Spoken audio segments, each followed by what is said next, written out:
everybody, it's Brett here from Metropole, and welcome to our series again where we talk about the mistakes that some investors make and how you can avoid those mistakes to greatly benefit. And once again, I'm joined by Michael Yardy, and today we're going to be talking about demographics, Michael, and how they drive our property market.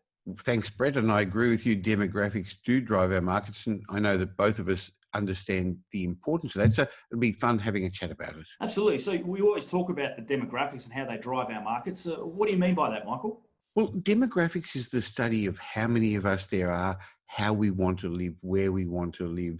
And it's important because I think over the long term, demographics is going to be more important than changes in interest rate or political changes to the landscape, because it really is people who buy property, and 70% of properties are bought by owner occupiers, and they're the main driver of the market that's going to push property values up in certain areas, and in other areas hold property values back a bit, because it's got a lot to do with how wealthy the people are in the area as to what can happen with property values. So a lot of people talk about affordability.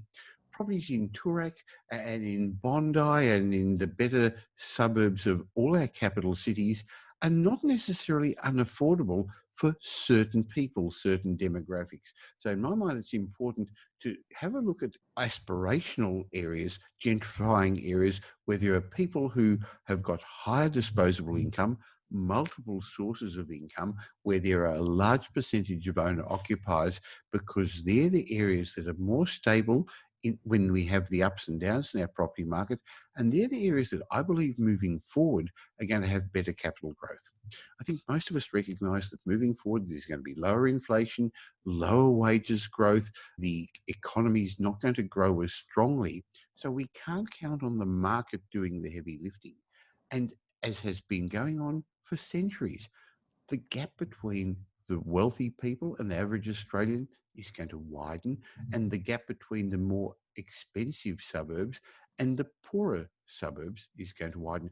I think a lot of people are finding that their jobs aren't as secure as they were before. Some are going to be offshored, some are going to be taken over by artificial intelligence, which means that they're the families that are not going to be able to spend more pushing up value of properties in those areas, while in the in middle ring suburbs of our capital cities, where there isn't as much development, where there are more affluent people with shares in businesses and property portfolios and wages, they're the areas where the demographics is going to drive a demand for property from people who can afford them. And in that way, Brett, it's going to push up property values. Yeah, look, Michael, also I think it's very, very important, as you mentioned, to find out where those people live and the habits and trends of those people. But then it's also important to understand what type of property they're going to live in. I think that's critically important as well. Talk to me a little bit more about that. Well, Brett, it's correct, because in all our suburbs, think about the suburb where you're living in, any of us people watching or listening to this are living in at the moment.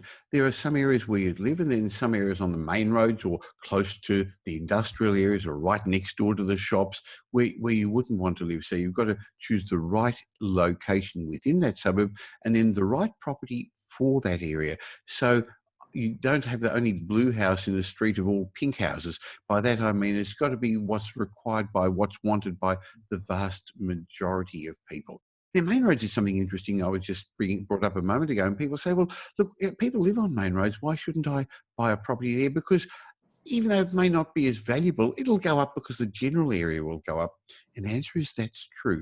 And in booming times, people will buy anywhere and will buy secondary properties to get into those locations.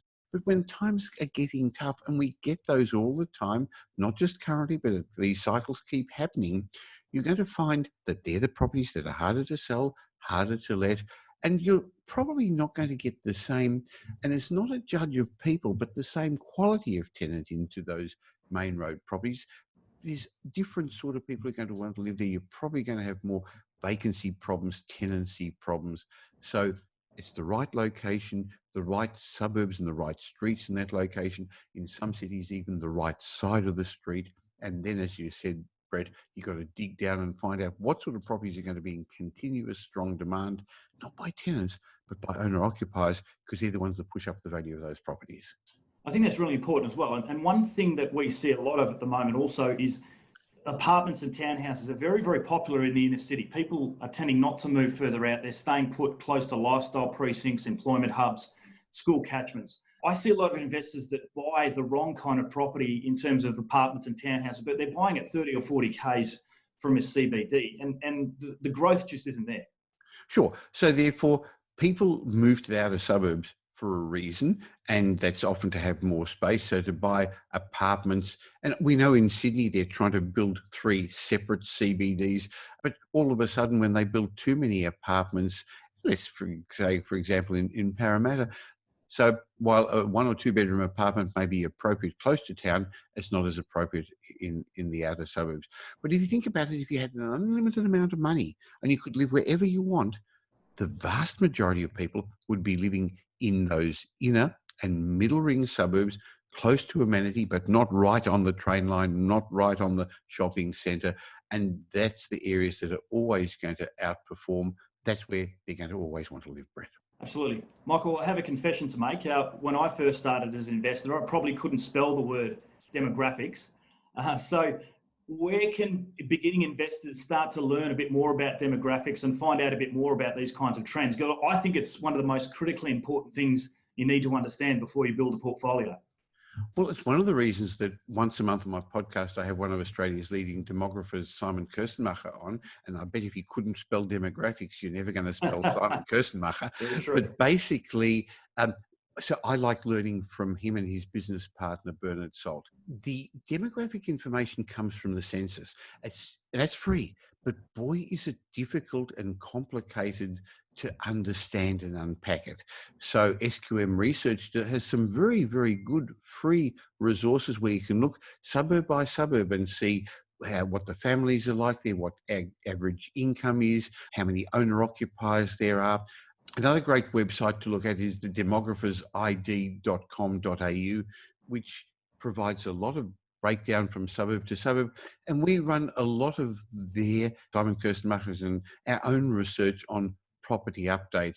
So Bureau of Statistics is where you get the raw data, but it's the interpretation of the data that's important. And there's lots of great sites that allow that. Great, Michael. Look, really good summation there. And look, personally, I think Property Update is a fantastic source because it actually incorporates all those kinds of things you mentioned and different viewpoints. So that could potentially be a great place to start. So thanks for explaining to us today why demographics is so important. I can obviously speak from experience and tell you that it really helped me with things and understand things and give a level of clarity. So appreciate your time today. Thanks, Brett.